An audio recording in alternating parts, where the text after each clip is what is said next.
ഒരു ക്ലാസ് എടുക്കുന്ന ഒരു ടീച്ചർക്ക് ഇത് സോഫ്റ്റ്വെയർ എടുക്കുന്നതിനെ കുറിച്ച് കമ്പയർ ചെയ്യാൻ കഴിയില്ല. വളരെ ലോ ലെവലിൽ നിന്ന് സ്റ്റാർട്ട് ചെയ്തു, ദെൻ അവരൊരു ബ്രാൻഡിങ് പൊസിഷൻ ക്രിയേറ്റ് ചെയ്തു. ദെൻ ഇനി അവർക്ക് വേണ്ടത് അവരുടെ ഒരു ഓൺ ബ്രാൻഡിങ്ങിൽ നെക്സ്റ്റ് ലെവലിലേക്ക് അവർക്ക് അത് സ്വിച്ച് ചെയ്ത് കൊണ്ടുവരണം. ഇപ്പോൾ ഹൈലി പ്രൈസിങ് വരുന്ന കോഴ്സൊക്കെ സെല് ചെയ്യുമ്പോൾ അവർക്ക് ഓൺലൈൻ ആണോ ഓഫ്ലൈൻ ആണോ ബെറ്റർ? ഈ ഓൺലൈനിലോട് ഉദ്ദേശിക്കുമ്പോൾ ഏറ്റവും കൂടുതൽ പ്രോഫിറ്റബിൾ ആവുക റെക്കോർഡിംഗ് സെക്ഷൻസ് സെല് ചെയ്യുമ്പോഴാണ്. കാരണം മാൻ പവറിന്റെ ആവശ്യകത വളരെ കുറവാണ്, വൺ ടൈം ആണ്. അതാണ് പ്രോഡക്റ്റ് ബേസ്ഡ് കമ്പനീസുകൾക്ക് ലാർജ് സ്കെയിലേക്ക് മൂവ് ചെയ്യാൻ പറ്റുന്നത്. ഹായ്, ഇന്നത്തെ വീഡിയോയിൽ നമ്മൾ ഡിസ്കസ് ചെയ്യാൻ പോകുന്നത് large scale business E learning എങ്ങനെ ചെയ്യാം, അതിലെന്തൊക്കെ കാര്യങ്ങൾ ശ്രദ്ധിക്കണം, അങ്ങനത്തേതാണ്. കഴിഞ്ഞ വീഡിയോയിൽ നമ്മൾ സ്മോൾ സ്കെയിൽ ബിസിനസിനെ കുറിച്ചിട്ട് സംസാരിച്ചു. സോ നമുക്ക് വീഡിയോയിലോട്ട് പോവാം. എൻ്റെ പേര് Nihal and this is Anshith. Yes. So നമ്മൾ ഇന്ന് ഡിസ്കസ് ചെയ്യാൻ പോകുന്നത് ലാർജ് സ്കെയിൽ ബിസിനസിനെ കുറിച്ച്. ഇ ലേണിങ്ങിൽ ഇപ്പോൾ ഒരു എക്സിസ്റ്റിംഗ് ആയിട്ടുള്ള ഒരു ബിസിനസ്, ഒരു ഇ ലേണിംഗ് ബിസിനസ് എന്ന് പറയുന്നില്ല, ഒരു ഇൻസ്റ്റിറ്റ്യൂഷൻ റൺ ചെയ്യുന്ന ഒരു ടീം ഓഫ്ലൈനായിട്ട് ചെയ്യുന്നു. അവരൊരു ഇ ലേണിംഗ് പ്ലാറ്റ്ഫോം അഡോപ്റ്റ് ചെയ്യുകയാണെന്നുണ്ടെങ്കിൽ അവരുടെ ബിസിനസ് എങ്ങനെ നോക്കി കാണാൻ പറ്റും? ഒരു നെക്സ്റ്റ് 5 ഇയേഴ്സിലേക്ക് അവരൊരു ബിസിനസ് ഒരു നെക്സ്റ്റ് ലെവലിലേക്ക് അവർ കൊണ്ടുവരണം. അപ്പോൾ അതിന് വേണ്ടിയിട്ട് അവർ അതിൽ എന്തൊക്കെ കാര്യങ്ങൾ ഇംപ്ലിമെന്റ് ചെയ്യണം, എന്തൊക്കെ കാര്യങ്ങൾ ശ്രദ്ധിക്കണം, അതിനെ കുറിച്ചിട്ടൊന്ന്. ഇതിൽ ഫസ്റ്റ് ഓഫ് ഓൾ നോക്കുകയാണെന്നുണ്ടെങ്കിൽ ഒരു ഓൾറെഡി ചെയ്തുകൊണ്ടിരിക്കുന്ന ആൾക്കാരാണെങ്കിൽ അത് വേറെ വെർട്ടികളാണ്. ഇപ്പൊ ചെയ്തുകൊണ്ടിരിക്കുന്ന ആൾക്കാരെന്ന് പറയുമ്പോൾ ഓൾറെഡി ഒരു റെഡി പ്ലാറ്റ്ഫോംസ് യൂസ് ചെയ്യുന്നുണ്ടാവാം. ഓക്കെ, ഇതിപ്പോൾ നമുക്കൊരു ഓഫ്ലൈനെ ഫസ്റ്റ്ലി നമുക്കൊരു ഓഫ്ലൈനെ കൺസിഡർ ചെയ്യും. ഓഫ്ലൈൻ ആയിട്ട് മാത്രമേ അവർ ക്ലാസ് പ്രൊവൈഡ് ചെയ്യുന്നു. ഇപ്പൊ ഓഫ്ലൈനിൽ ചെയ്യാന്നുണ്ടെങ്കിൽ അവർ ഓൺലൈനിലേക്ക് സ്വിച്ച് ചെയ്യാന്നുള്ളതല്ലേ. ഇപ്പൊ ഓൺലൈനിലേക്ക് സ്വിച്ച് ചെയ്യാന്നുണ്ടെങ്കിൽ ഇപ്പൊ നമ്മൾ സെയിം നമ്മൾ ആദ്യം പറഞ്ഞ പോലെ സ്മോൾ കേസിൽ പറഞ്ഞ പോലെ തന്നെ ഒരു MVP മോഡൽ തന്നെ വർക്ക്ഔട്ട് ചെയ്യേണ്ടത്. പക്ഷെ ഇവർക്ക് ഓൾറെഡി ഒരു എസ്റ്റാബ്ലിഷ് ടീം ഉണ്ടാവും. ആ ടീമിനെ യൂട്ടിലൈസ് ചെയ്തിട്ട് ഇവർക്ക് ഒരു പ്ലാൻ, കറക്റ്റ് ആയിട്ടുള്ള ഒരു പ്ലാൻ ഉണ്ടെങ്കിൽ ഒരു ലാർജ് സ്കെയിൽ ഓഫ് മോഡലിലേക്ക് അവർക്ക് എന്താണ് ഇതിനെ പ്ലാൻ ചെയ്തിട്ട് മുന്നോട്ട് പോകാൻ പറ്റും. അതിൽ തന്നെ ആവശ്യമുള്ള പ്രധാനപ്പെട്ട ഫീച്ചേഴ്സ് ഒന്നുകൂടി ഇപ്പൊ സ്മോൾ കേസ് ചെയ്യുന്നതിനേക്കാൾ ഒന്നുകൂടി ബെറ്റർ ആയിട്ട് ഇവർക്ക് ചെയ്യാൻ പറ്റും എന്നുള്ളതാണ്. എന്നാൽ പോലും ഒരുപാട് കോംപ്ലക്സ് ഇല്ലാത്ത രീതിയിലേക്ക് സിംപ്ലിഫൈ ചെയ്ത് കഴിഞ്ഞാൽ ഒന്നുകൂടി അടിപൊളിയാക്കിയിട്ട് മാർക്കറ്റിലേക്ക് എത്താൻ പറ്റും. കാരണം മറ്റുള്ളത് എന്ന് വെച്ചാൽ 1% അല്ലെങ്കിൽ 2% ഒക്കെ ആയിരിക്കും ഒരു നോർമലി സ്റ്റാർട്ടിങ് കമ്പനിക്ക്. ഇവരത് എന്ന് പറഞ്ഞു വെച്ചാൽ ഓൾറെഡി എസ്റ്റാബ്ലിഷ് ചെയ്ത ഒരു ടീം ഉണ്ടാവും, ഒരു മാനേജ്മെന്റ് സിസ്റ്റം ഉണ്ടാവും, ഒരു കോർ ടീം ഉണ്ടാവും, അവർക്ക് ഒരു ഡെസിഗ്നേറ്റഡ് ആയിട്ടുള്ള ആൾക്കാരുണ്ടാവും. അപ്പൊ അവർക്ക് ഡെലിഗേറ്റഡ് ആയിട്ട് ഇതിൽ ഏതൊക്കെ ഫീച്ചേഴ്സുകൾ എങ്ങനെയൊക്കെയാണ് ഒരു വയബിൾ ഒരു ട്രാക്ഷൻ മോഡൽ അവർക്ക് ഓൾറെഡി ഉണ്ട്. ഓലെ ഏതിലാണ് ഡോമിനേറ്റ് ചെയ്യുന്നത്, ആ ഒരു കോഴ്സിലെ ഒരു റെക്കോർഡിംഗ് വേർഷനിലേക്ക് കൺവേർട്ട് ചെയ്തിട്ട് അപ്പൊ ഏത് ടീച്ചറാണ് ഇതെടുത്താൽ ഒന്നുകൂടി അടിപൊളിയാവാന്നുള്ളതൊക്കെ ഒരു പരിധി വരെയൊക്കെ ഇവർക്കൊരു ധാരണ ഉണ്ടാവും. അത് ബേസ് ചെയ്തിട്ട് ഫസ്റ്റ് ബേസിൽ നമുക്ക് എന്താണ് കുറച്ചും കൂടി ലാർജ് സ്കെയിലേക്ക് ഇവർക്ക് ചെയ്ത് തുടങ്ങാൻ പറ്റും. പിന്നെ മാർക്കറ്റിലും കുറച്ചൊരു അക്സെപ്റ്റൻസ് ഉണ്ടാവും. ഇവര് കണ്ടിന്യൂസ് ആയിട്ട് ഇപ്പൊ ഒരു 5 ഇയേഴ്സ് ഒക്കെ കൂടുതൽ ചെയ്യുന്നവരാണെങ്കിൽ ഒരു മാർക്കറ്റിൽ അക്സെപ്റ്റൻസ് ഉണ്ടാവും. അതെ, ഓക്കെ. ഇനി നമ്മൾ ആ കേസ് കൺസിഡർ ചെയ്തു. നെക്സ്റ്റ് വരുമ്പോൾ ഇപ്പോൾ ഓൾറെഡി ഇപ്പോൾ ഒരു ഇ ലേണിംഗ് പ്ലാറ്റ്ഫോം ആയിട്ടാണ് ഇവർ ബിഗിൻ ചെയ്തത്. ഒരു റെഡി പ്രൊഡക്റ്റ് എടുത്തിട്ടാണ് അവർ ചെയ്തത്. വളരെ ലോ ലെവലിൽ നിന്ന് സ്റ്റാർട്ട് ചെയ്തു, ദെൻ അവരൊരു ബ്രാൻഡിങ് പൊസിഷൻ ക്രിയേറ്റ് ചെയ്തു. ദെൻ ഇനി അവർക്ക് വേണ്ടത് അവരുടെ ഒരു ഓൺ ബ്രാൻഡിങ്ങിൽ അവർ വേറൊരു ലെവലിലേക്ക് നെക്സ്റ്റ് ലെവലിലേക്ക് അവർക്ക് അത് സ്വിച്ച് ചെയ്ത് കൊണ്ടുവരണം. അങ്ങനെയാണെന്നുണ്ടെങ്കിൽ ഒരു പ്രൊഡക്റ്റ് ബേസിൽ നിന്നുകൊണ്ട് മാത്രം അവർക്ക് അവരുടെ ലിമിറ്റഡ് ഫീച്ചേഴ്സ് മാത്രമേ ഉള്ളൂ. അപ്പോൾ അവർക്ക് ഇത് നെക്സ്റ്റ് ലെവലിലേക്ക് കൊണ്ടുവരണമെന്നുണ്ടെങ്കിൽ അവർക്ക് അവരുടേതായ കസ്റ്റമൈസേഷൻ, അവരുടെ സ്റ്റുഡൻസിനെ ട്രീറ്റ് ചെയ്യാൻ അവരുടേതായിട്ടുള്ള കസ്റ്റമൈസ് ചെയ്ത രീതിയിൽ അവർക്ക് ചെയ്യണം. അങ്ങനെയാണെന്നുണ്ടെങ്കിൽ ഇവർ ഈ ഒരു ഇത് കസ്റ്റമൈസ്ഡ് ആയിട്ടുള്ള ഇതിലേക്ക് സ്വിച്ച് ചെയ്യുമ്പോൾ എങ്ങനെയായിരിക്കും അത്? ഇപ്പോൾ ഓൾക്ക് ഓൾറെഡി ഒരു വയബിൾ ഒരു മോഡൽ ഉണ്ട്, ഓൾറെഡി ഒരു പ്രൊഡക്റ്റ് ബേസ്ഡ് യൂസ് ചെയ്തിട്ട് ഒരു എക്സ്പീരിയൻസ് ഉണ്ട്. അപ്പൊ അതില് ഓൾക്ക് എങ്ങനെയാണ് ആ സ്റ്റുഡൻസ് ബിഹേവ് ചെയ്യണത്, ഏതൊക്കെ കോഴ്സുകൾ സെല് ചെയ്തിട്ട് ഓൾക്ക് എന്താണ് ബെറ്റർ ആയിട്ടുണ്ട്, അതിന് പ്രോഫിറ്റ് ജനറേറ്റ് ചെയ്തിട്ടുണ്ട്, സ്റ്റുഡൻസിന് അതുപോലെ തന്നെ നല്ല അടിപൊളിയായി തോന്നിയിട്ടുണ്ട് എന്നുള്ളതൊക്കെ ഏകദേശം ഒരു ടീമാണ്. ഓൺലൈൻ മാർക്കറ്റ് അവർക്ക് അറിയാം. അപ്പൊ അവർക്ക് അറിയാം ഒരു കസ്റ്റം ബിൽഡ് ചെയ്യുമ്പോൾ എൻ്റെ ഇന്ന ഫീച്ചേഴ്സ് വന്നു കഴിഞ്ഞാൽ കസ്റ്റമേഴ്സിന് കസ്റ്റമേഴ്സിന്റെ ഒരു ഫ്ലോ ചാർട്ട് അവർക്ക് അറിയാം. അപ്പൊ അതിനെ ബേസ് ചെയ്തിട്ട് ആ ഒരു ഇത് വെച്ചിട്ട് അവർക്ക് ലാർജ് സ്കെയിലേക്ക് ഡെവലപ്പ് ചെയ്യാൻ പറ്റും. കാരണം അവർ പറയുന്ന സാധനങ്ങൾ അതിൽ ഇംപ്ലിമെന്റ് ചെയ്ത് കഴിഞ്ഞാൽ ഒരു പരിധി വരെ കാര്യങ്ങൾ 100% സക്സസ് ആവാൻ ചാൻസ് ഉണ്ട്. കാരണം ഇവർക്ക് ഓൾറെഡി ഒരു ട്രാക്ഷൻ മോഡൽ ഉണ്ട്. അതുകൊണ്ട് ഇവരെന്താണ് അത്യാവശ്യം അവർ ഒന്നിച്ച് കൊണ്ടുവരില്ല. കാരണം അവർക്ക് എക്സ്പീരിയൻസ് ആണ്.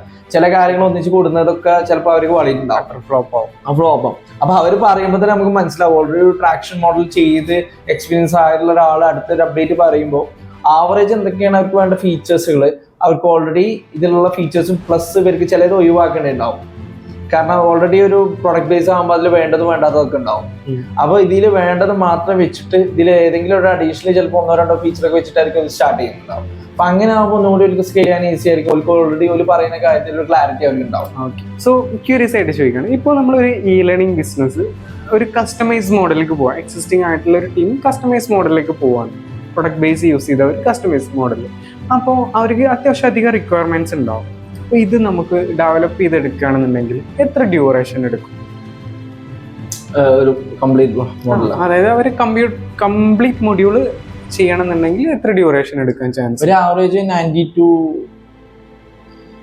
ഡേയ്സ് ടു മിനിമം ഒരു 90 to 100 ഡേയ്സിന്റെ അടുത്തൊക്കെ മുകളിലേക്ക് വരാം, ടൈം എടുക്കാൻ പറ്റും കംപ്ലീറ്റ് ആയിട്ട് ഈ ഒരു ചെയ്തെടുക്കണമെങ്കിൽ. ഓക്കെ, ഇപ്പോൾ ഇവർക്ക് ഈ പ്രൊഡക്റ്റ് ബേസിൽ നിന്ന് ഇവർ കസ്റ്റമൈസ്ഡ് മോഡലിലേക്ക് സ്വിച്ച് ചെയ്യുമ്പോൾ അവർക്ക് ഗ്രോത്ത് ഇൻ കേസ് ഓഫ് ഇവർക്ക് ഈ പ്രൊഡക്റ്റ് ബേസിന് അത്യാവശ്യം ഒരു എമൗണ്ട് ഇൻവെസ്റ്റ് ചെയ്യേണ്ടി വരും ആ സ്റ്റേജിൽ. പിന്നെ ഈ ഒരു പ്രൊഡക്റ്റ് ബേസിൽ നിന്ന് കസ്റ്റമൈസിലേക്ക് മൂവ് ചെയ്യുമ്പോൾ ഇവർക്ക് പ്രോഫിറ്റബിൾ ആവുകയാണോ ചെയ്യുക, അതോ ഇവർ ഇവിടെ സെർവർ അങ്ങനത്തെ കാര്യങ്ങൾക്ക് കൂടുതൽ എമൗണ്ട് ഇൻവെസ്റ്റ് ചെയ്യേണ്ട സ്റ്റേജ് വരുന്നുണ്ടോ?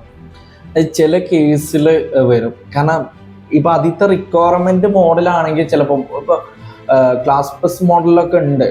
ഇപ്പൊ അതുപോലെ തന്നെ നമ്മള് വേറൊരു ടൈപ്പ് ഓഫ് പ്രൊഡക്റ്റ് ബേസിലൊക്കെ ഉണ്ട്. എങ്ങനെ വെച്ചാൽ സ്ട്രീമിംഗ് മോഡലാണ് അവർക്ക് ചെയ്യാം. അപ്പൊ ഇവരെ റിക്വയർമെന്റിക്ക് വരുമ്പോ എന്താ വെച്ചാല് ഇവരെ കൺസെപ്റ്റില് ഇപ്പൊ ഒരു ഡെവലപ്പർ ആസ്പെക്റ്റിൽ ചിന്തിക്കുമ്പോൾ അതിന് വേറെ തന്നെ ഒരു മോഡലാണ്. ഇവരെ സംബന്ധിച്ചിടത്തോളം വാട്സപ്പ് വീഡിയോ കോൾ ഫ്രീ ആയിട്ട് കൊടുക്കുന്നുണ്ട്, മറ്റുള്ളവർ ഫ്രീ ആയിട്ട് കൊടുക്കുന്നുണ്ട്, ഇതുണ്ട്. ഇതൊക്കെ വാട്സപ്പിന് ഇതിന് നമ്മൾ ഡാറ്റ കിട്ടുന്നതുകൊണ്ടാണ് അവർ അങ്ങനെ ഫ്രീ ആയിട്ട് കൊടുക്കുന്നത്. അവർക്ക് വേറെ ഇൻകം സോഴ്സുകൾ ഉണ്ട് ഇതിന് ബേസ് ചെയ്തിട്ട്. ഇത് എന്ന് പറയുമ്പോൾ നമ്മൾ ഓൺ സിസ്റ്റം ഇവരൊക്കെ സംഭവിച്ച് നോക്കുമ്പോൾ ഓക്കെ ഇത് അങ്ങനെയാണ് ഇങ്ങനെ. കാരണം ഒരു ക്ലാസ് എടുക്കുന്ന ഒരു ടീച്ചർക്ക് ഇത് സോഫ്റ്റ്വെയർ എടുക്കുന്നതിനെ കുറിച്ച് കമ്പയർ ചെയ്യാൻ കഴിയൂല. നമ്മളെ പഠിപ്പിക്കുന്ന ടീച്ചേഴ്സിനാണെങ്കിൽ സോഫ്റ്റ്വെയർ പറയുമ്പോൾ ഓലെ കണ്ണിൽ മുന്നിൽ കാണുന്ന എന്താണോ അതാണ് സംഭവം. പക്ഷെ ഇതിന്റെ എന്നിലുള്ള ഒരു കാര്യമുണ്ട്. ഇപ്പൊ നമുക്കൊരു ഓൺ സിസ്റ്റം സെർവർ സെറ്റ് ചെയ്യാണ്, ഷെയർഡ് സെർവർ. ഇപ്പൊ ഗൂഗിൾ സെർവർ, മൈക്രോസോഫ്റ്റ് ചെയ്യുന്നുണ്ട്, ആമസോൺ ചെയ്യുന്നുണ്ട്, എല്ലാം ചെയ്യുന്നുണ്ട്. ഇതുപോലെ ഇതിന്റെ ഉള്ളിൽ നമ്മൾ ഡെവലപ്പ് ചെയ്തെടുക്കുന്നതും അതല്ലാതെ നമ്മൾ സെപ്പറേറ്റ് വേണമെന്നുണ്ടെങ്കിൽ നമുക്ക് ഡെവലപ്പ് ചെയ്തെടുക്കാം. പക്ഷെ അതിനുള്ളത് ഇപ്പൊ ബാംഗ്ലൂരൊക്കെ ഉണ്ട്, അതിനുള്ള സെറ്റപ്പ് ഒക്കെ ചെയ്തിട്ട് നമ്മൾ കടലിന്റെ അടിയിൽ കൂടെ ഉള്ള കണക്ഷൻസുള്ള കാര്യങ്ങളൊക്കെ സെറ്റ് ചെയ്യും. ഭയങ്കര ഹ്യൂജ് എക്സ്പെൻസ് ആണ്. അപ്പൊ നമുക്ക് സർവർ കോസ്റ്റ് കുറക്കാൻ പറ്റും. അപ്പൊ എന്താണ് മെയിൻ്റെനൻസും ഉണ്ട് അവിടെ. പക്ഷെ ഞാൻ ഒരു കാര്യം പറയണേ, നെറ്റ്ഫ്ലിക്സ് പറഞ്ഞ കമ്പനിയും ആമസോണിന്റെ സെർവറാണ് യൂസ് ചെയ്യുന്നത്. അതെന്തുകൊണ്ടാ? കാരണം അത് മെയിൻറ്റെയിൻ ചെയ്യേണ്ട ആവശ്യമില്ല. പിന്നെ ഒരു പരിധി വരെ ലാർജ് സ്കെയിൽ ഓഫ് യൂസ് ചെയ്ത്, കാരണം ഒരു സൂമിന്റെ പോലത്തെ ഒരു സർവീസ് എടുക്കുകയാണെങ്കിൽ അത് ഇന്റഗ്രേറ്റഡ് വേർഷനിലേക്ക് നമുക്ക് കണക്ട് ചെയ്തിട്ട് ചെയ്യാം. അതാകുമ്പോൾ കോസ്റ്റ് എഫക്റ്റീവ് ആയിട്ട് ചെയ്യാൻ പറ്റും. സൂമിന്റെ തന്നെ ഇൻ ഹൗസ് വേറെ സിസ്റ്റം ഉണ്ട്, 2 മോഡൽ. ബിസിനസ് മോഡൽ നമുക്ക് ഇന്റഗ്രേറ്റഡ് API മോഡലുണ്ട്, അതല്ലാത്ത ഒരു വേറെ എസ്റ്റിഗർ മോഡലുണ്ട്. എസ്റ്റിഗർ മോഡലാണെങ്കിൽ പെർ മിനിറ്റ് നമുക്ക് ഏകദേശം 33 പൈസ എന്നുള്ള നിരക്കിലൊക്കെയാണ് പെർ മിനിറ്റ് പെർ യൂസർ. അതും വളരെ ചീപ്പാണ് കമ്പാരിറ്റീവ്. അത് എന്താ വെച്ചാൽ മീറ്റിംഗ് കൺസെപ്റ്റാണ്. ഇപ്പോ ചില ഇതിലെങ്ങനെ സ്ട്രീം ലൈവ് ആണ്, എന്നിട്ട് കുട്ടികൾക്ക് ഡൗട്ട് എന്തെങ്കിലും ഉണ്ടെങ്കിൽ ടെസ്റ്റ് ചെയ്തിട്ടോ അല്ലെങ്കിൽ വോയിസ് ഒക്കെ ഇട്ടിട്ടുള്ള ഒരു മോഡലൊക്കെയാണ് ഹാൻഡ് റൈസ് ചെയ്തിട്ട് പറ്റുള്ളൂ. പക്ഷെ അവിടെ സ്റ്റുഡൻസിനെ കാണില്ല. അതൊക്കെയാണ് ചില ആൾക്കാർ കൊടുക്കുന്നുള്ളൂ. പക്ഷെ ഇപ്പൊ ഇങ്ങോട്ട് വരുമ്പോൾ റിക്വയർമെന്റ് എന്താണ്, ചിലപ്പോൾ സൂം പോലെ അല്ലെങ്കിൽ ഗൂഗിൾ മീറ്റ് പോലെയൊക്കെ വേണമെന്ന് പറയും. അപ്പൊ ഓരോ ഇതേ പ്രൈസിങ്ങിലാണ് ഇത് ഉദ്ദേശിക്കുക. കാരണം കമ്പാരിറ്റീവ്ലി പ്രൈസിന്റെ കാര്യത്തിൽ ഭയങ്കരമായിട്ട് മാറ്റം വരും.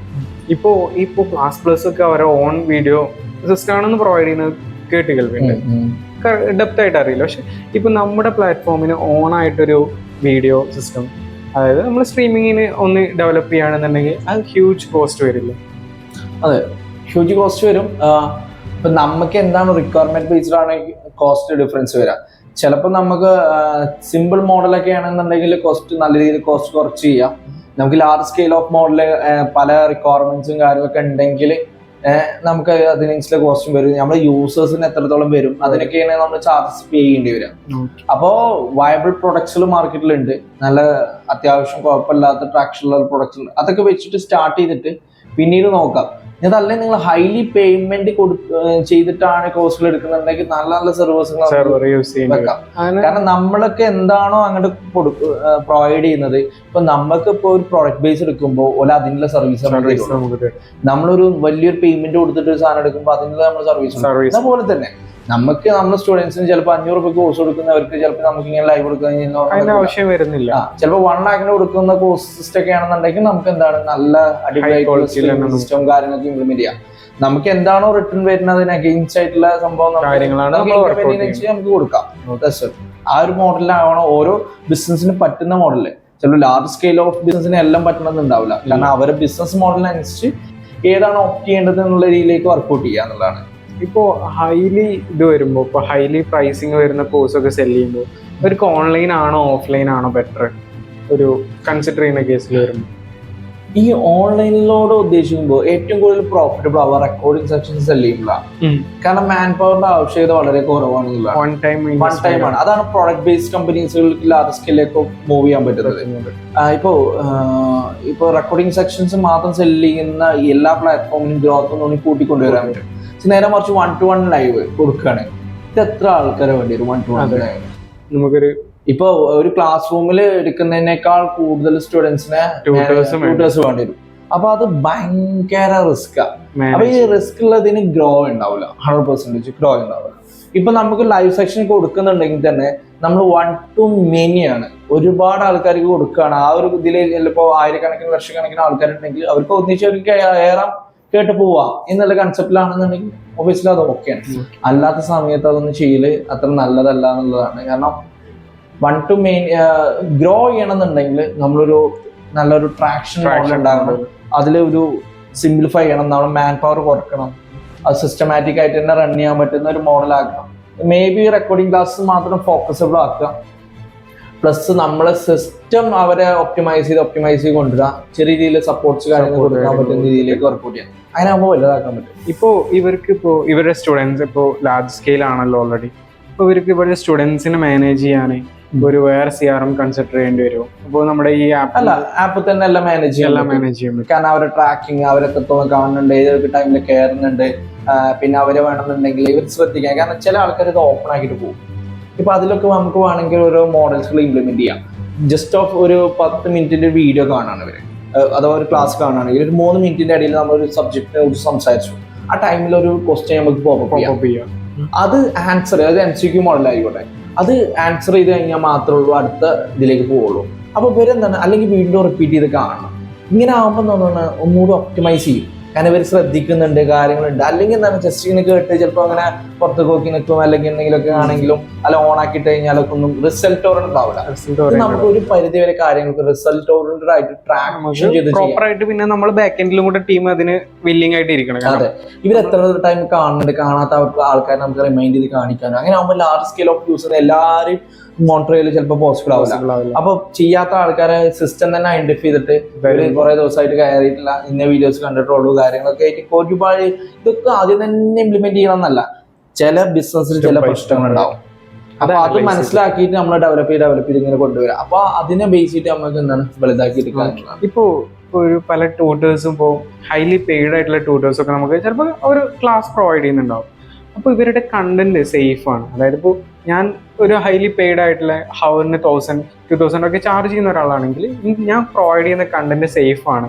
ഇപ്പോൾ നമ്മുടെ പ്ലാറ്റ്ഫോം ത്രൂ പ്രൊവൈഡ് ചെയ്യുകയാണെന്നുണ്ടെങ്കിൽ ഇത് സേഫ് ആണ്, സ്റ്റുഡൻസ് ഇത് സ്ക്രീൻ റെക്കോർഡ് ചെയ്യുന്നില്ല, അതൊക്കെ നമുക്ക് എൻഷുർ ചെയ്യാൻ പറ്റും. ഇതിൽ ഇത് ആപ്ലിക്കേഷന്റെ കേസ് ആണെങ്കിൽ അത് എൻഷുർ ചെയ്യാൻ പറ്റും, കസ്റ്റമൈസ്ഡ് ആണെങ്കിൽ. ഇപ്പോൾ ആപ്ലിക്കേഷന്റെ കേസിലാവുമ്പോൾ എന്ന് വെച്ചാൽ ആപ്പ് നമ്മൾ അണ്ടർ കൺട്രോളിലാണ് ഉള്ളിലേക്ക് വരുമ്പോൾ. ഇപ്പൊ തേർഡ് പാർട്ടി സിസ്റ്റത്തിലാണ് യൂസ് ചെയ്യുന്നുണ്ടെങ്കിൽ ഇപ്പോൾ ക്രോം, ഗൂഗിള്, അതുപോലെ തന്നെ ബ്രൗസേഴ്സിൽ ഇതാവുമ്പോൾ എന്ന് വെച്ചാൽ തേർഡ് പാർട്ടിന്റെ ഇന്റഗ്രേറ്റ് ഉള്ളിലാവുമ്പോൾ നമുക്ക് ഒരു പരിധി വരെ അത് ബ്ലോക്ക് ചെയ്യാൻ റിസ്ക് ആണ്, ബുദ്ധിമുട്ടാണ്. അപ്പോൾ പല കമ്പനീസും ചെയ്യാറുള്ളത് ഈ യൂസേഴ്സിന്റെ ഫോൺ നമ്പറും പേരും നമ്മൾ ഇത് ആനിമേറ്റ് ചെയ്തുകൊണ്ടേയിരിക്കുന്ന ഒരു മോഡലിലേക്ക് വന്നുകൊണ്ടേയിരിക്കും. അപ്പൊ അതാകുമ്പോൾ ഒരു സ്ക്രീൻ ഷെയർ ചെയ്യാൻ ചാൻസ് ഇല്ല.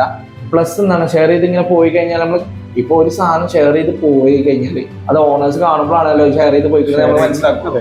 അപ്പൊ മനസ്സിലാക്കുമ്പോൾ ഇന്ന ആളത്തുനിന്നാണ് ഇത് പോയിക്കണം എന്നുള്ള ഒരു പരിധി വരെ അറിയാം. കാരണം വാട്ടർമാർക്ക് ക്ലിയർ ചെയ്യുമ്പോൾ എന്താ വെച്ചാൽ പല ആംഗിളിൽ കൂടെ പോയിട്ടാണ് ഇത് പോകുന്നത്. ഇപ്പൊ ഒരു പരിധി വരെ എന്താണ് ഒരാൾക്ക് ആ വാട്ടർമാർക്ക് ഒഴിവാക്കാൻ ബുദ്ധിമുട്ടാണ്. പിന്നെ ഇത് കൂടുതലും സ്ക്രീൻ ഷെയർ ഇതൊക്കെ പോകുന്നതെന്ന് വെച്ചാല് വളരെ ലോ ബഡ്ജറ്റിലൊക്കെ പ്രൈസിലൊക്കെ കൊടുക്കുന്ന ആൾക്കാരാണ് സ്ക്രീൻ ഷെയർ ചെയ്ത് പോവുക. ഇപ്പൊ നല്ലൊരു പേയ്മെന്റ് 50,000-1 ലക്ഷം ഒക്കെ പേയ്മെന്റ് ചെയ്തിട്ടുള്ള കോഴ്സൊക്കെയാണ് സെല് ചെയ്യുന്നത്. അവര് എന്താ വെച്ചാൽ ഇതിനൊന്നും നിൽക്കില്ല. ആ ഒരു ക്വാളിറ്റി സ്റ്റുഡൻസ് ആയിരിക്കും. മറ്റേത് ലോഗിൻ ക്രെഡൻഷ്യലും കാര്യങ്ങളൊക്കെ ആയിട്ട് അങ്ങനെ പിന്നെ നമ്മൾ അതൊക്കെ ബ്ലോക്ക് ചെയ്യാൻ പറ്റും. വൺ ഡിവൈസ് എന്നുള്ള രീതിയിലേക്കൊക്കെ നമുക്ക് അത് ഇംപ്ലിമെന്റ് ചെയ്ത് എത്തിക്കാൻ പറ്റും. ഇതില് നമുക്ക് എന്താ വെച്ചാൽ സേഫ് ആണ്, ആപ്ലിക്കേഷൻ 100% സേഫ് ആണ്. സ്ക്രീൻഷോട്ട് സ്ക്രീൻ റെക്കോർഡിംഗ് ഒക്കെ എടുക്കാൻ പറ്റാത്ത രീതിയിലേക്കാണ്. വെബ് ഇംപ്ലിമെന്റ് ചെയ്യണം നിർബന്ധമാണെന്നുണ്ടെങ്കിൽ മാത്രം വെബ് ഇംപ്ലിമെന്റ് ചെയ്യാം. അപ്പൊ നമുക്ക് ഈ ആനിമേഷൻ മോഡലിലേക്ക് അത് വർക്ക് ബേസിക് ആയിട്ട് നമുക്ക് അങ്ങനെ സെറ്റപ്പ് ചെയ്ത് കൊണ്ടുവരാന്നുള്ളത്. പിന്നീട് വേണമെന്നുണ്ടെങ്കിൽ മേ ബി തേർഡ് പാർട്ടീസ് ഒക്കെ ഇന്റഗ്രേറ്റ് ചെയ്യാം. അതൊക്കെ ഭയങ്കര കോസ്റ്റ്ലി ആണ്, ഡിപ്പെൻസ് ആണ്. ചിലത് ഇന്റഗ്രേറ്റ് ചെയ്യാൻ പറ്റില്ല, എന്നാലും ലിമിറ്റേഷൻസ് ഉണ്ട് അതിന്റെ കേസിൽ നോക്കുമ്പോൾ. സോ ലാർജ് സ്കെയിലിൽ ഇപ്പോൾ ഒരാള് ഇപ്പോൾ ഇങ്ങനെ സ്വിച്ച് ചെയ്തു, ലൈക്ക് അവർക്ക് എന്തെങ്കിലും ഒരു അഡ്വൈസ് ആയിട്ട് എന്തെങ്കിലും പ്രൊവൈഡ് ചെയ്യാനാണ്? ജസ്റ്റ് സിമ്പിൾ ആയിട്ട് എന്തെങ്കിലും ജസ്റ്റ് ഇപ്പോൾ നമ്മളിതിലേക്ക് സ്വിച്ച് ചെയ്തു, ലാർജ് സ്കെയിലേക്ക് സ്വിച്ച് ചെയ്ത് കഴിഞ്ഞാലും ഇപ്പോഴുള്ള യൂസ് ചെയ്യുന്ന പ്രൊഡക്റ്റുകളിലെ ഏറ്റവും കൂടുതൽ കസ്റ്റമർ യൂസ് ചെയ്യുന്ന സാധനം വെച്ചിട്ട് ഡെവലപ്പ് ചെയ്യുക. അതിൽ 1-2 സാധനം കൂടി അഡീഷണലി ചെയ്ത് നോക്കിയിട്ട് അടുത്തടുത്ത് ഡെവലപ്പ് ചെയ്യുന്നതാണ് എപ്പോഴും നല്ലത്. ഇപ്പോൾ എക്സിസ്റ്റിംഗ് ആയിട്ട് ഇപ്പോൾ അവർക്ക് ഓഫ്ലൈൻ ആയിട്ട് റൺ ചെയ്യുന്നുണ്ട് പറഞ്ഞല്ലോ, പിന്നെ അവർ കംപ്ലീറ്റ്ലി ഓൺലൈനിലേക്ക് സ്വിച്ച് ചെയ്യും. ഇപ്പോൾ അവർക്ക് ഇപ്പോൾ എക്സിസ്റ്റിംഗ് ആയിട്ട് റൺ ചെയ്യുമ്പോൾ ഓൾറെഡി അവർക്ക് മാൻ പവർ ആവശ്യമുണ്ട്. അത്രയും മാൻ പവർ അവർക്ക് ഈ ഓൺലൈൻ പ്ലാറ്റ്ഫോമിലേക്ക് സ്വിച്ച് ചെയ്യുമ്പോൾ ആവശ്യം വരുന്നുണ്ടോ? ഉണ്ടാവില്ല. കാരണം ഇപ്പൊ ഇവര് ഒരു 1000 സ്റ്റുഡൻസിനെ അല്ലെങ്കിൽ ഒരു 100 സ്റ്റുഡൻസിനെയാണ് ഒരു ഓഫ്ലൈനിൽ മാനേജ് ചെയ്യുന്നത്. ഇപ്പൊ ഒരു 1000 സ്റ്റുഡൻസിനെ ഒരു 1,00,000 സ്റ്റുഡൻസിനെ മാനേജ് ചെയ്യാൻ ചിലപ്പോൾ ഇവിടെ 100 സ്റ്റുഡൻസിനെ മാനേജ് ചെയ്യാൻ 10 പേരാണെന്നുണ്ടെങ്കിൽ ചിലപ്പോൾ ഇവിടെ 1000, 10,000, ഒരു 50,000 യൂസേഴ്സിന് ചിലപ്പോൾ ഈ 10 പേര് മതിയാവും മേ ബി. ഓരോ ഡിപ്പെൻസ് ഓഫ് സെഗ്മെന്റിനനുസരിക്കാം. അതാണ് മാറ്റം. കാരണം ഇവിടെ 100 പേരെ ഹാൻഡിൽ ചെയ്യാൻ 10 പേരുണ്ടെങ്കിൽ ഇവിടെ ചിലപ്പോൾ 1000 പേരെയോ അല്ലെങ്കിൽ 10,000 പേരേക്ക് മാക്സിമം 10 പേര് മാനേജ് ചെയ്യാൻ ഈസിയാണ്. അതാണ് അതിന്റെ ഒരു ഒരു ഈസിനെസ് എന്ന് പറയുന്നത്. ബിസിനസ് ഓണറെ സംബന്ധിച്ചിടത്തോളം ഇത് അവരെ ജസ്റ്റ് ട്രെയിൻ ചെയ്ത് കഴിഞ്ഞാൽ അയാൾക്ക് അത്രയും അത് പ്രോഫിറ്റബിൾ ആണ്. പിന്നെന്താ വെച്ചാല് ഇപ്പൊ നമുക്ക് ഇതൊരു ലൊക്കാലിറ്റിയിൽ മാത്രമാണ് ആക്ച്വലി വർക്ക് ചെയ്യുള്ളൂ.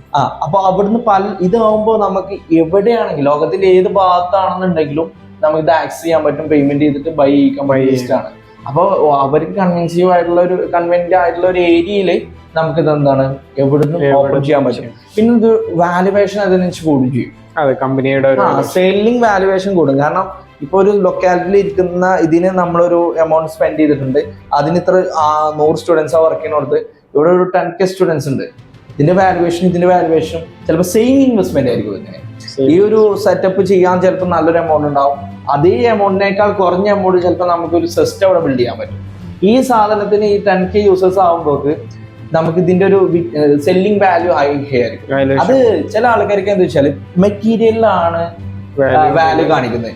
ഒരു സിസ്റ്റത്തിലോ ഒരു ടെക്നോളജി സൈഡിലോ എന്താണ് വാല്യൂ കാണിക്കാത്ത ആൾക്കാരാണ് പൊതുവേ ഉള്ളത്.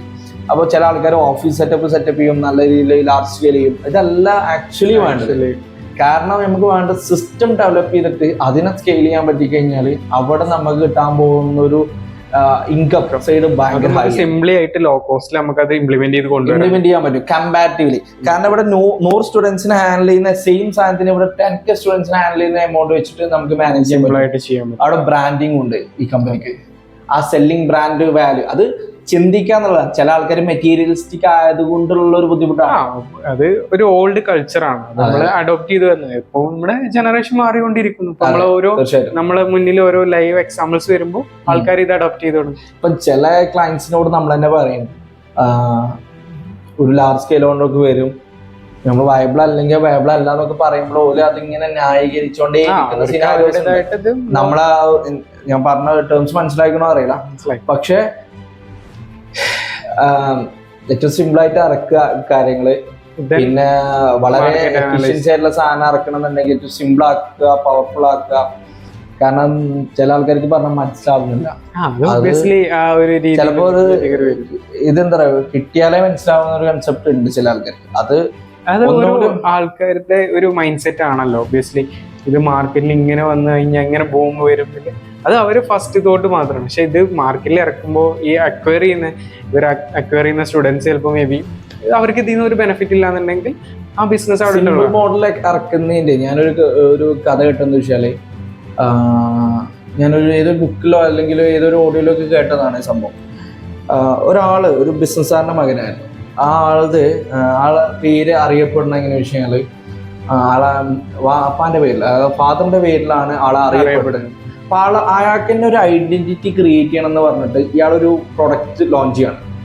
അത് ഒരു ഡോഗിന്റെ ബിസ്ക്കറ്റ് കൺസെപ്റ്റ്, ബിസ്ക്കറ്റ് പോലെ അതാണ് അതിന്റെ കൺസെപ്റ്റ്. അപ്പൊ അയാൾ നല്ല രീതിയിൽ മാർക്കറ്റ് ചെയ്തു, നല്ല ഫണ്ട് ഇൻവെസ്റ്റ് ചെയ്തിട്ടുണ്ട്. അതുപോലെ തന്നെ നല്ല നല്ല നടന്മാരെ ഇവരൊക്കെ വിളിച്ചിട്ടൊക്കെയാണ് ഇതിന്റെ ഇനോഗ്രേഷനും കാര്യങ്ങളും, നല്ല മാർക്കറ്റിംഗ്, എല്ലായിടത്തും സ്റ്റാൾസും കാര്യങ്ങളൊക്കെ വെച്ച് ഭയങ്കരമായിട്ട് മാർക്കറ്റ് ചെയ്തു.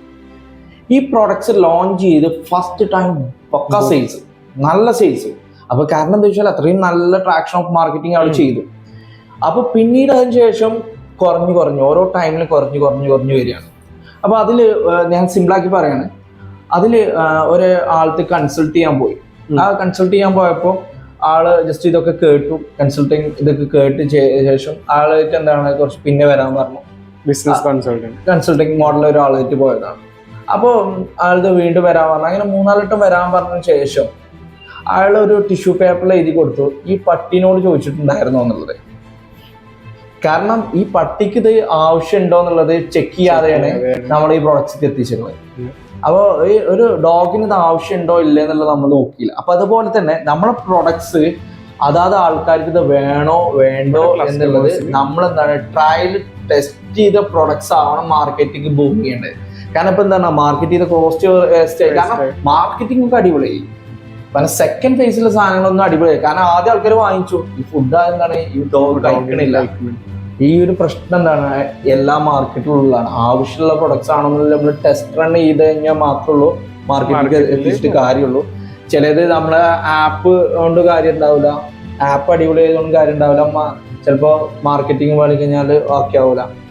അപ്പോൾ ചിലപ്പോൾ ആപ്പിലുള്ള ബഗ്ഗുകളോ കാര്യങ്ങളൊക്കെ ക്ലിയർ ചെയ്യേണ്ടി വരും. ചിലപ്പോൾ ട്രാക്ഷൻ ചില ബട്ടൺസുകൾ ചില രീതിയിലേക്ക് മാറ്റുമ്പോഴൊക്കെ യൂസർ എക്സ്പീരിയൻസ് കൊടുക്കാൻ. അപ്പോൾ ഏറ്റവും സിമ്പിൾ ആയിട്ടുള്ള പ്രൊഡക്റ്റ് ഇറക്കിയതിന് ശേഷം അതിലേക്ക് കുറച്ച് യൂസേഴ്സിനെ കൊണ്ടുവരാം, അതിന്ന് മനസ്സിലാക്കി ഇവർക്ക് നടക്കോ ഇല്ലേ എന്നുള്ളത്. മറ്റെന്താ ഈ മാർക്കറ്റ് ചെയ്ത ഫണ്ടൊക്കെ വേസ്റ്റ് ആയി പോകും, ഇൻവെസ്റ്റ്മെന്റ് വെറുതെ വേസ്റ്റ് ആയി പോകും. അപ്പൊ ഏറ്റവും ബെസ്റ്റ് ആയിട്ട് സിമ്പിൾ ആയിട്ട് ഇറക്കുക, അത് കുറച്ച് യൂസേഴ്സിനെ ടെസ്റ്റ് ചെയ്യുക, അതിന് റിസൾട്ട് ഓറിയന്റഡ് ആണെന്നുണ്ടെങ്കിൽ നിങ്ങൾ മൂവ് ചെയ്യുക, നല്ല മാർക്കറ്റ് ചെയ്ത് കഴിഞ്ഞാൽ സ്റ്റെപ്പ് ചെയ്തിട്ട്. അതെ. പിന്നെ എന്താണ് ഇപ്പൊ മറ്റേ കാര്യം പറഞ്ഞത്, പിന്നെ ആളെ മാർക്കറ്റ് വാല്യൂ ഇടിക്കും. അതെ, അപ്പൊ നമ്മളെ ഏറ്റവും ടോപ്പിൽ നല്ല രീതിയിൽ മാർക്കറ്റ് വാല്യൂ. ശരിയാണ്. ഇപ്പൊ ഓഫ്ലൈൻ ആയിട്ട് ഒരു ബിസിനസ് നല്ല അടിപൊളി റൺ ചെയ്യുന്ന ടീമാവും, പക്ഷെ ഓൺലൈനിലേക്ക് സ്വിച്ച് ചെയ്യുമ്പോൾ അവിടെ എന്തെങ്കിലും ഒരു ന്യൂനത വന്നു കഴിഞ്ഞാല് ബ്രാൻഡിങ് അവിടെ സിമ്പിൾ ആയിട്ട് തുടങ്ങുക. വളരെ സിമ്പിൾ ആയിട്ട് കുറച്ച് ടൈം എടുത്തു കഴിഞ്ഞാലും സിമ്പിൾ ആയിട്ട് ഇങ്ങനെ തുടങ്ങിയ ശേഷം ഓക്കെ ഇത് വയബിൾ ആണ്, ആൾക്കാർ സ്റ്റുഡൻസിന് ഓക്കെയാണ്. അതെന്താ വെച്ചാൽ നമ്മൾ അറിയുന്ന സ്റ്റുഡൻസിനെ മാത്രം ചോദിക്കരുത്. കാരണം അവര് ഓക്കെ ഒന്ന് മോട്ടറാക്കിനെ പറയുള്ളൂ. പക്ഷെ ഇതല്ലാത്ത നെഗറ്റീവ്ലി സംസാരിക്കുന്ന കുറച്ച് ആൾക്കാർ, കാരണം നമ്മളായിട്ട് പരിചയമില്ലാത്ത കുറച്ച് ആൾക്കാർക്ക് കൊടുത്തിട്ട് ഇതിന്റെ പ്രശ്നങ്ങൾ ഒരു പറയും, സ്വാഭാവികം. അപ്പൊ അത് ഓക്കെയാണ്, മാർക്കറ്റിന് ആ പ്രശ്നം വലിയ കുഴപ്പമില്ലെങ്കിൽ അത് മാർക്കറ്റ് ചെയ്യാം, ഞാൻ അതല്ലെങ്കിൽ അതൊന്ന് റീസ്ട്രക്ചർ ചെയ്തിട്ട് ശേഷം മാത്രം മാർക്കറ്റ് ചെയ്യാൻ ശ്രമിക്കുക എന്നുള്ളതാണ്. ഓക്കെ. സോ ഇപ്പോൾ നമ്മൾ ഈ ഒരു ചുരുങ്ങിയ ടൈമിൻ്റെ ഉള്ളിൽ നമ്മൾ ഇത്രയും കാര്യങ്ങൾ ഡിസ്കസ് ചെയ്തു. ഹോപ്പ് സോ നമ്മുടെ യൂസേഴ്സിന്, നമ്മുടെ വ്യൂവേഴ്സിന് ഇത് എന്തായാലും ഒരു ഇൻഫോർമേറ്റീവ് ആയിട്ടുള്ള കണ്ടന്റ് ആണെന്ന് വിചാരിക്കും. സോ നമുക്ക് ഇതിൽ ഇൻഫോർമേറ്റീവ് ആയിട്ടുള്ള ഇനിയും നെക്സ്റ്റ് കുറെ കാര്യങ്ങൾ നമുക്ക് ഡിസ്കസ് ചെയ്യേണ്ടതുണ്ട്. അപ്പം എന്തായാലും നമുക്ക് നെക്സ്റ്റ് വീഡിയോയിൽ കൂടുതലായിട്ട് നമുക്ക് ഡിസ്കസ് ചെയ്യാം.